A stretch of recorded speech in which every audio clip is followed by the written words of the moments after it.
Welcome to the Genius Factory. Enjoy the video. You begin by checking support and updates. This matters because outdated firmware blocks pairing. Once done, open the system tray in the lower right corner and tap the Bluetooth icon. Make sure Wi-Fi is on, since the radio stack often shares hardware. That prevents conflicts. Put your headset or phone into discoverable or pairing mode. You'll see a blinking LED or pairing prompt. Keep the devices close. Interference from walls or other radios reduces success. Now you're ready to find devices on Chrome OS. You navigate to Settings and choose Devices, then Bluetooth. Select Pair New Device. Chrome OS scans and lists nearby devices. Click the exact name to start pairing. If a PIN or passkey appears, verify it matches on both devices. This prevents accidental connections.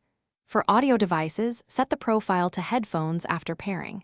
For keyboards or mice, test input immediately. Make sure to accept any permission dialogues for phone file access or input control, because denying them blocks expected functionality.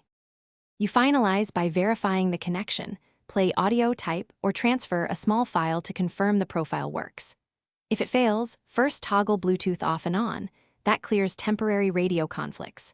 Once done, reboot the Chromebook to reload drivers and try pairing again. If problems persist, remove the device from Chrome OS and repair.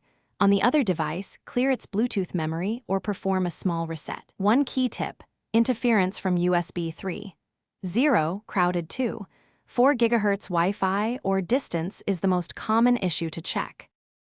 Thanks for watching. If you found this helpful, don't forget to like and subscribe.